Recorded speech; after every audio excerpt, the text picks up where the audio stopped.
théâtrale pour ce second épisode. On va reprendre où on en était resté pour un rappel de la dernière séance. Donc nous avons Eadal, un paladin d'Aloé qui est arrivé avec deux de ses compagnons dans le village de Bérélan pour résoudre une affaire de créatures errantes dans les forêts qui a peur la population. En chemin, ils ont rencontré Asgarud, qui était en train de faire tranquillement la cueillette aux alentours du village, et qu'ils ont un peu effrayé, et qui a eu le temps de prévenir son village pour accueillir les paladins.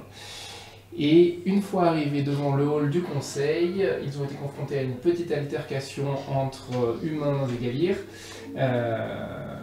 qui s'est résolue sans trop de problèmes, qui mettait en évidence le fait que les Galir ces derniers temps semblaient un peu persécutés ou mal vus par les humains. Ils ont ensuite assisté à une session du conseil qui leur a expliqué un petit peu plus les détails de ces fameuses créatures. Donc ces dernières faisaient peur à la population, les empêchant de sortir pour chasser et pour cueillir. Et l'hiver approchant, ça a un petit peu alarmé les dirigeants du village.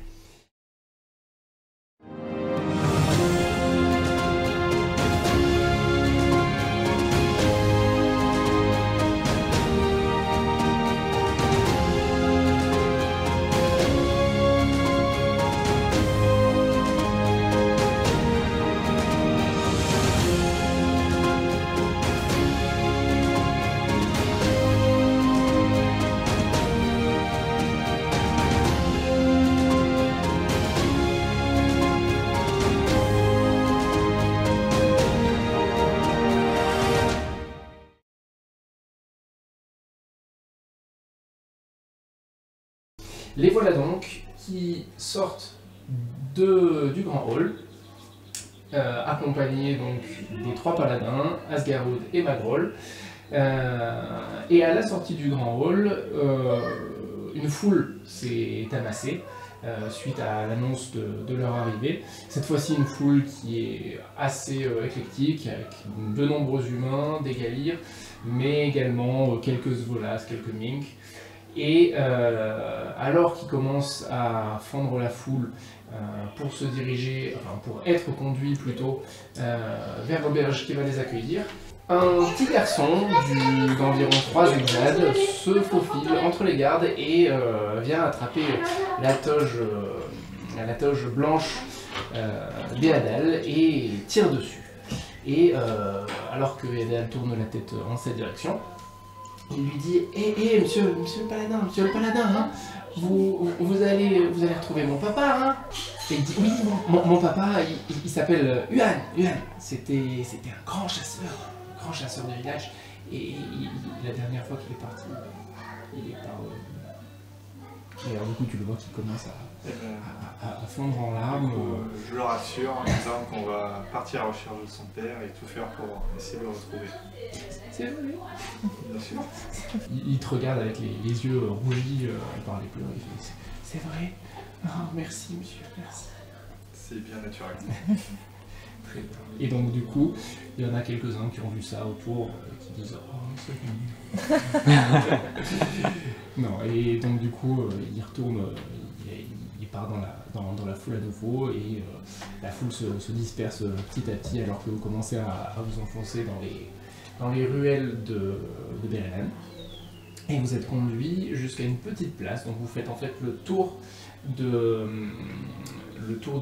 temple d'Ida, donc le temple qui est dans le village de Bérélan. C'est un temple dédié à Ida, qui est la source de la nature.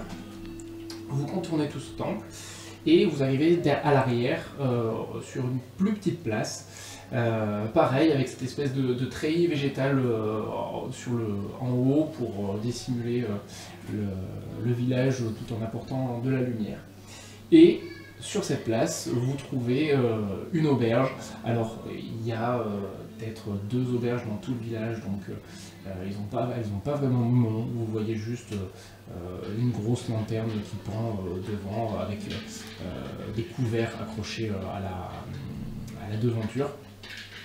Et on vous conduit à l'intérieur, et le garde qui est à l'avant, qui vous conduit jusqu'ici, entre dans la pièce, et alors la tenancière était déjà là parce qu'on se doutait que vous alliez être conduit ici, et elle arrive avec un plateau déjà rempli de victuailles, et elle vous fait « Ah, venez, venez, installez-vous ici, j'ai hâte de pouvoir discuter avec vous, c'est pas souvent qu'on voit du monde de l'extérieur. » Et donc le garde vous dit « Attention, elle est assez exubérante. » Et donc, du coup, cet aubergiste il vous dit qu'elle s'appelle Vinessia. Voilà, donc c'est une humaine assez dans la fleur de l'âge, quoi, on va dire, et qui est pour une tenancière d'auberge plutôt maigre d'ailleurs, mais qui a l'air de déborder d'énergie. Elle vous installe là et commence à vous servir. Vous passez la soirée à discuter un petit peu entre vous et avec elle. Est-ce que vous avez des choses particulières à lui demander dans un premier temps, sachant qu'au fur et à mesure de la soirée, l'auberge va se remplir un petit peu et vous pourrez discuter avec d'autres personnes. Sur l'ambiance du village en ce moment. Ouais, d'accord. Donc toi, tu te renseignes sur l'ambiance du village. Asgarud. En fait, moi je me dis, vu que je suis dans le village, c'est ce que je veux dire, j'ai l'impression que j'ai moins de... Ouais, toi, c'est vrai que tu connais un petit peu le village, tu connais l'ambiance déjà. J'aurais plus envie de demander aux paladins s'ils ont déjà entendu parler des créatures comme ça, enfin tu vois, Oui, d'accord, ok, très bien. Ouais. Donc toi, tu es plus à discuter avec les paladins. Oui, à me tourner vers l'extérieur, voir ce qui se passe. D'accord. Et moi j'aurais questionné l'aubergiste sur les créatures, si elle a entendu, comme elle est l'auberge doit entendre plein de bruit par-ci par-là, donc si elle a entendu des choses sur les créatures. Donc vous deux, vous allez me faire des jets d'attention. S'il vous plaît. 6.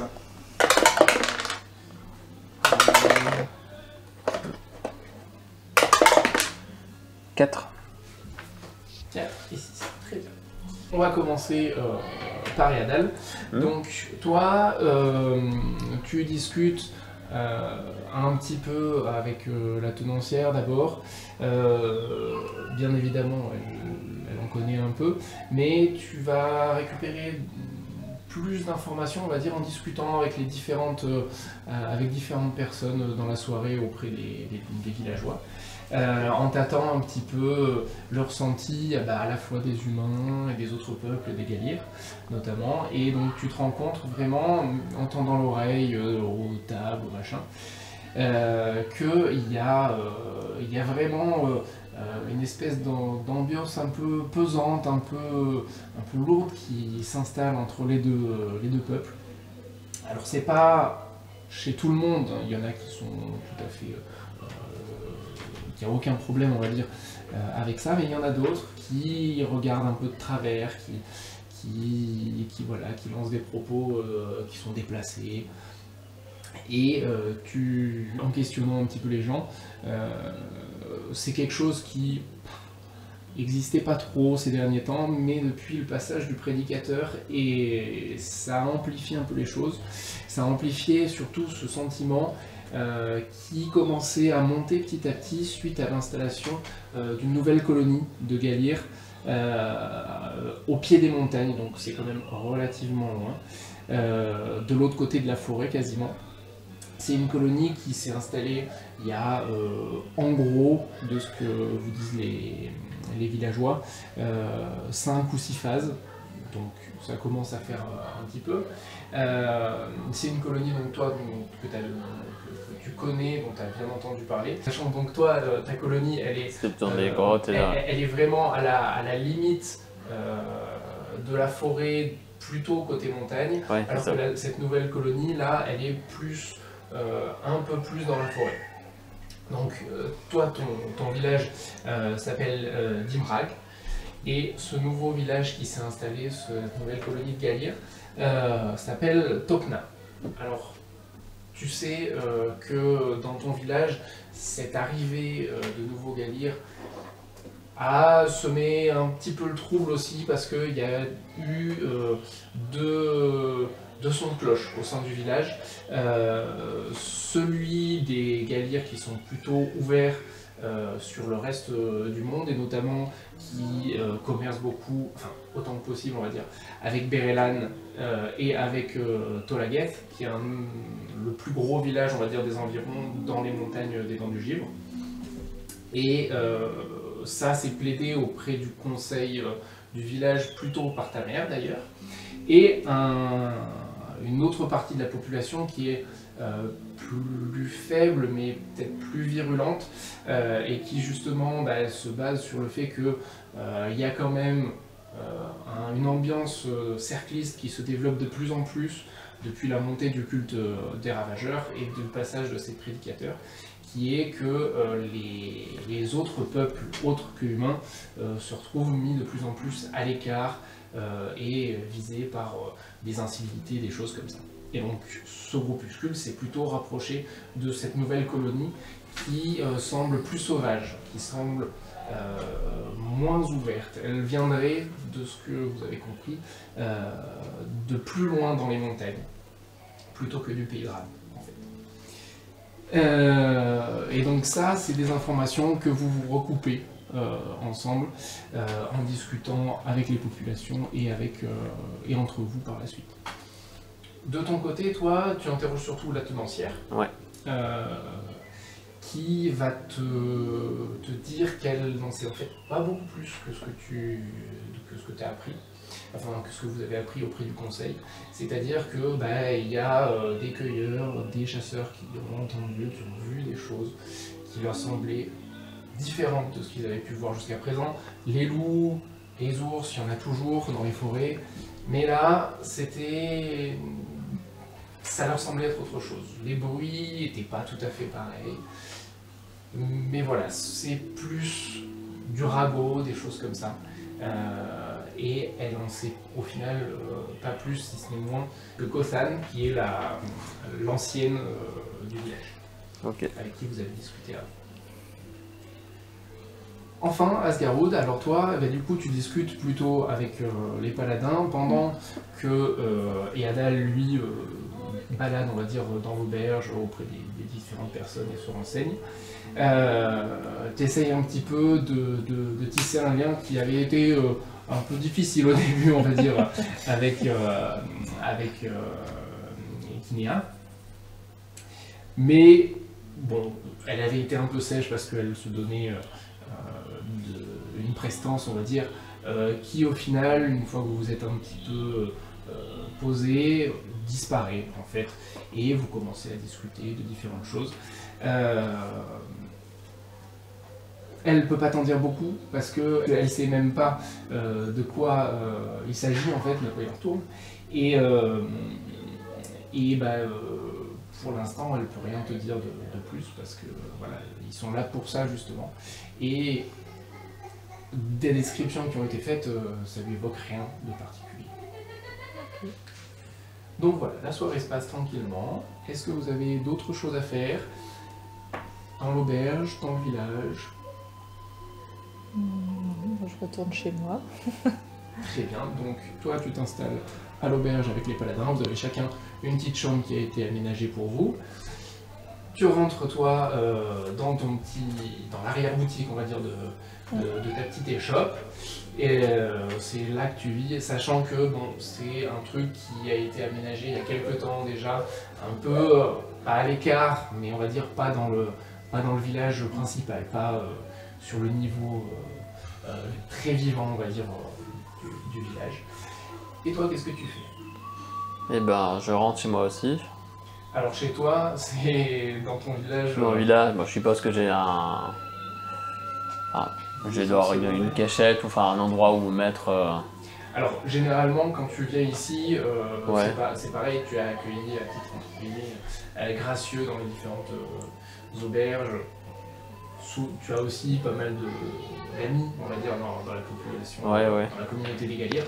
Donc tu peux choisir soit de faire le côté un peu diplomatique, comme ce que tu fais souvent, de venir, de faire... non, je vais rester à l'auberge. De t'installer, voilà.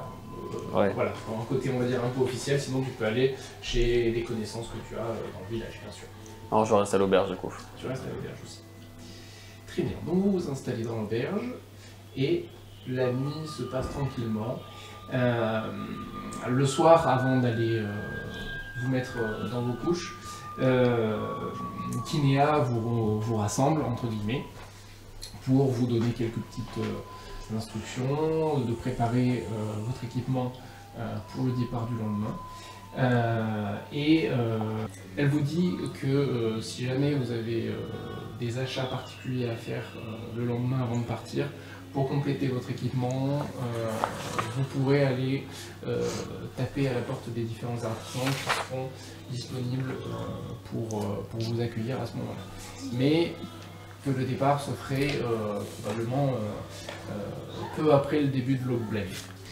On part sur une petite excursion, sur une grande excursion? Alors ça, elle ne peut pas te le dire à l'avance. C'est probablement que... Il y en aura au moins pour quelques jours. On dit adieu nos proches. Voilà. Très bien. Ce sera pour quelques jours, à voir en fonction de ce que vous trouvez. Si vous ne trouvez rien dans les premiers temps, peut-être que vous reviendrez, vous repartirez avec plus de vivres pour explorer plus profondément la forêt. Mais voilà, il y aura déjà quelques jours. Toi, de ton côté, tu sais que pour traverser... Alors la forêt d'herbe folle, elle est un peu triangulaire. Avec une partie haute qui longe les montagnes et elle est encadrée avec une pointe vers le bas par deux grandes rivières qui vont se rejoindre et qui descendent ensuite le long des plaines de Rann. Tu sais que pour traverser d'un bout à l'autre, on va dire, la forêt, il y en a à pied facilement pour plus ou moins 2 sixtes. Ok. Ok. Bien. Très bien. Donc, vous vous installez à l'auberge et vous passez une nuit tranquille. Le soir, tu rentres à ton échoppe, Asgaroud, et tu commences à préparer un petit barda pour le lendemain, en prévision, et tu entends taper à la porte, quelque temps après être rentré chez toi. Donc j'ouvre, je vais voir qui c'est. Tu ouvres la porte et tu te retrouves face à un humain que tu connais bien. C'est le deuxième herboriste, on va dire, du village, qui était avant toi et qui s'est fait un peu piquer la place, on va dire. Il n'était pas très doué et ça n'a pas été difficile de le supplanter et de te faire une réputation meilleur que lui. Donc ce fameux Revoth, il s'appelle, il vient te voir et donc tu vois qu'il a lui aussi il a pris un gros panier avec plein de choses dedans et il arrive là, il dit hey, Asgaroud, je sais que tu vas partir demain avec eux. Je me suis dit, est-ce que vous auriez besoin de quelque chose? Est-ce que tu veux quelque chose? Est-ce que je peux t'aider à préparer ton pactage si tu veux? J'ai plein de trucs qui pourraient te servir, à toi, avec tes compagnons. Est-ce que tu veux bien, je sais pas, un coup de main, quelque chose comme ça? Qu'est-ce que... Je regarde le contenu, je regarde un petit peu ce qu'il peut me proposer, qu'est-ce qu'il amène. Alors, tu vas me faire un jet d'instinct. Alors, instinct... Ouf, 2. Alors... Tu regardes dans son panier, tu vois qu'il y a plein d'herbes différentes, des fruits, des choses comme ça, des petits flacons, des fioles. Mais la journée a été longue, tu as été un petit peu fatigué, tu as la tête ailleurs et tu regardes pas vraiment ce qu'il y a. Donc... Dans le doute, je prends, j'accepte. Tu prends, d'accord. Donc tu prends le panier qu'il t'a donné. Donne. Et il dit hey, tu veux que je vienne t'aider à préparer des petits trucs, que je te prépare ton équipement, qu'est-ce que tu veux? Là je décline l'offre, je dis que c'est bon, que... T'es sûr, hein, t'es sûr? Ouais, oui, c'est bon. Eh ben écoute, il dit bon bah écoute merci, et puis si jamais, comme tu vas un peu loin en forêt, si jamais tu trouves des trucs un peu sympas, tu m'en ramènes. Hein, oui, pense, oui, pas de soucis. Très bien, et tu vois qu'il tourne les talons. Fais-moi un jet de perception s'il te plaît. Oui, perception visuelle. Alors.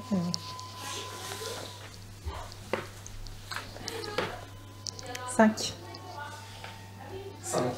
Tu vois qu'il repart et tu le vois se retourner une fois, regarder la terre et repartir. Tu rentres, tu termines ton petit pactage et tu te couches, tu te dis que tu regarderas ça demain. D'accord. Tu te dis de toute façon, il est, tu sais qu'il est toujours à essayer d'en faire beaucoup parce que il est un peu sur la défensive maintenant que tu as pris plus d'importance dans le village et donc du coup il essaye de toujours voir un peu ce que tu fais, savoir comment tu fais des choses, qu'est-ce que tu ramènes comme plante, ce genre de choses. Très bien. Donc la nuit se passe sans aucun problème. Et vous vous réveillez le lendemain matin, il y a quelqu'un à l'auberge qui vient taper à votre porte pour venir vous réveiller. Vous voyez que quand vous sortez de votre pièce, tout est sombre, il y a juste un petit bonhomme qui se balade avec un chandelier pour illuminer un petit peu le couloir de l'auberge. Mais voilà, vous sentez qu'à l'extérieur, il n'y a pas de lumière qui passe, qui filtre à travers les treillis. Qu'est-ce que vous faites? Moi j'ai besoin d'aller faire des achats. Qu'est-ce que tu vas faire comme achat? Alors j'ai besoin de flèches et de rations. Très bien. Et de ton côté? De vivres et d'autres équipements divers. D'accord. Donc vous allez partir ensemble. Toi tu connais Ouais. qui t'échoppe de vivre sans trop de problèmes. Tu rencontres le commerçant Ouais. qui dit bon allez, il t'en faut combien? Qu'est-ce que tu veux? Alors combien je peux avoir de flèches? Des flèches, je ne mange pas de flèches. Attends, je te vends des légumes, tu sais bien, les flèches, faut... Ah, c'est à côté, pardon. Eh ben, je vais te prendre 5 rations. 5 rations de légumes, un peu tout ce que tu as là. Ouais, si, je peux te faire ça. T'en auras. Allez, t'es un bon copain, puis tu pars pour les paysans. Allez, je te les fais pour 3 bâtonnets d'air. Ah bah. C'est bon, donc tu récupères ça. Ouais. Et de ton côté, est-ce que tu voulais prendre autre chose? Je vais prendre des rations pour moi. Ouais, donc il te propose le même tarif. Donc 3 bâtonnets d'airain pour 5. Ouais, moi je lui propose de le bénir, sinon il fait une réduction de 50%. C'est un Auvergnat, on ne l'oublie pas. On l'oublie pas. Et ben écoute, un petit jet de persuasion, pareil.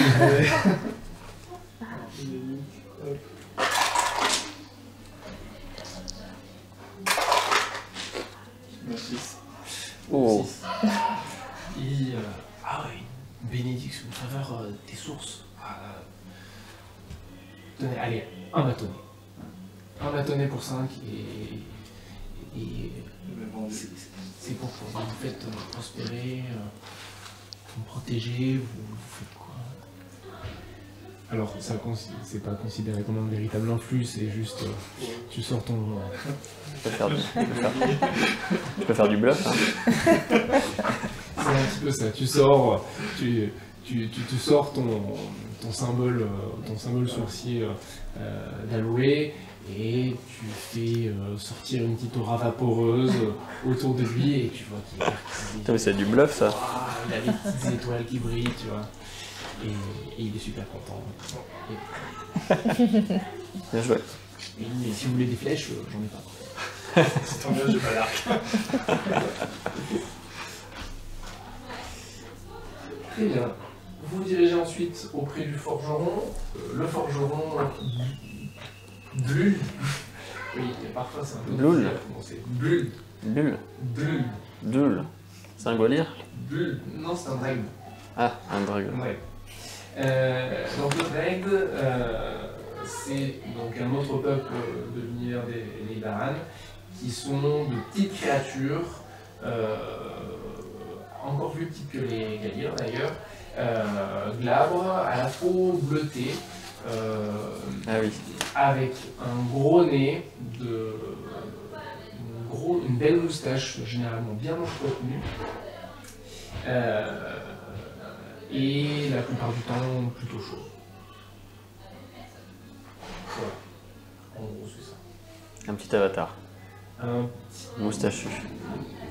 Ouais, la comparaison est un peu dure là quand même. Non.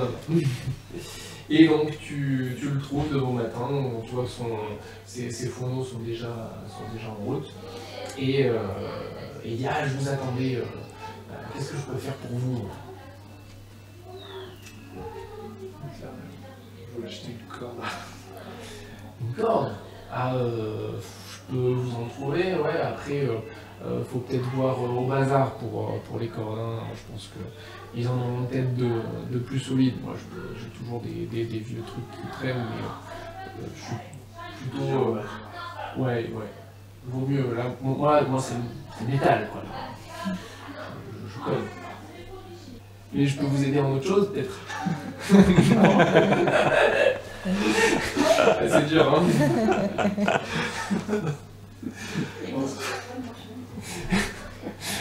Le fouet, c'est toujours... Ah oui. Et moi je cherche déjà, est-ce que tu aurais une belle dague à me proposer? J'en ai une, j'aimerais bien avoir une deuxième. Une belle dague? Ouais, alors... une dague ça, alors c'est... Soit du classique, mais bon, tu vois, je cherche un truc un peu haut de gamme, quoi. Des dagues, oui, j'en ai, mais... Ou une petite épée, quoi. Oui, ouais, ça peut se trouver, mais... t'as pas déjà une arme autre que là, toi, non? T'as pas un... Tu sais, j'ai une dague déjà, mais j'en voulais une deuxième. Ah, d'accord. Très bien. Il sera sur les vidéos. Histoire d'avoir deux dagues, tu vois. Ou si vraiment t'as pas, je prends un petit bouclier. Hein. Ouais, une dague, pas de problème, là j'en ai en stock, hein, c'est une pièce d'art. Un bâtonnet d'argent? C'est les tarifs, hein, attends. On se connaît bien, tu peux faire un petit prix. Attends, je veux bien, mais... Allez, sois sympa là. Je vois tout le temps, si je fais des prix aux gens que je vois tout le temps, je m'en sors pas moi. Bah sinon je reviens plus, hein. Vas-y. 2. Ouais. Il dit non, je peux pas te faire ça. Après, tout le monde va me faire la même chose. Bon. C'est pas possible. Ça marche. Alors, tu me donnes avec quelques flèches en plus? Allez, pour un bâtonnet d'argent? Allez, je te mets une dizaine de flèches avec. Tu me lances... Indécent. Ok. Et pour le paladin, qu'est-ce que je peux faire pour vous, monseigneur? Si vous n'avez pas de corde, j'ai au bazar. Écoutez, je suis désolé. Hein. Il y a votre apprenti. Il va piquer mon sabre laser par contre. Les sables laser, je sais pas faire, hein. C'est hors de ma portée. Donc pendant qu'il faisait le beau bazar, Asgaroud, que fais-tu de bon matin? Tu t'es réveillé aux aurores, comme tu le fais à ton habitude. Je regarde le panier du collègue, je vois un petit peu ce qu'il a fait, s'il n'y a pas d'erreur d'étiquetage, des choses comme ça. Donc du coup, tu fouilles un petit peu et tu trouves des différents flacons de solvant. Il n'y a rien de déjà préparé en fait. Il y a des petits flacons avec de l'eau, avec de l'alcool. Et tu trouves des plants donc, de chèvrefeuille et de thym. Donc tu sais, alors ce sont des composants d'artisanat en fait pour fabriquer potions et autre chose. Il faut mélanger plusieurs ingrédients de différents niveaux pour obtenir une potion ou autre chose du niveau du meilleur ingrédient en fait. Voilà. Du coup je complète un petit peu, je vois ce qu'il n'y a pas dans le panier, je complète avec mes herbes aussi. Alors tu complètes très bien, tu as tes propres choses, tu vas me lancer un des 4 s'il te plaît. Et c'est quoi le chiffre? C'était sur la pointe. Celui qui est à la pointe. 2, très bien.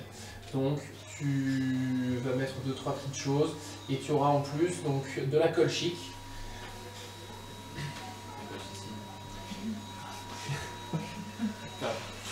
Et tu pars. On ne fait pas de pub. Pardon. Et tu pars avec un petit flacon de ta réserve personnelle qui est un flacon de bois. De bois. Le bois qui est un catalyseur fluxique. Donc il y a un catalyseur de niveau 2, c'est-à-dire que ça pourra te permettre de te dispenser soit d'un ingrédient d'artisanat de niveau 2, soit de lancer un influx en économisant 2 points de flux. Très bien. Est-ce que tu as autre chose à faire de ton côté ou pas? Je prends mes salles, je prends... Oui, tout ton équipement classique. Très bien. Bon, de ton côté, il n'y a aucun problème, tu trouves facilement une corde qu'on t'offre même gracieusement.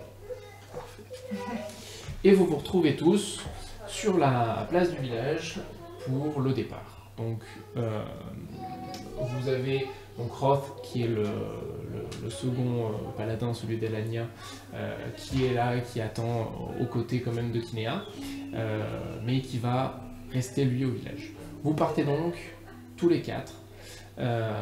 Vous êtes conduits à la porte principale, donc, qui n'est pas le petit chemin par lequel vous êtes passé, mais là qui est une véritable porte en métal, assez imposant quand même, hein, qui fait environ 3-4 pas de haut. Et les portes sont ouvertes, actionnées par différents villageois. Et vous pouvez sortir pour vous rendre dans la forêt.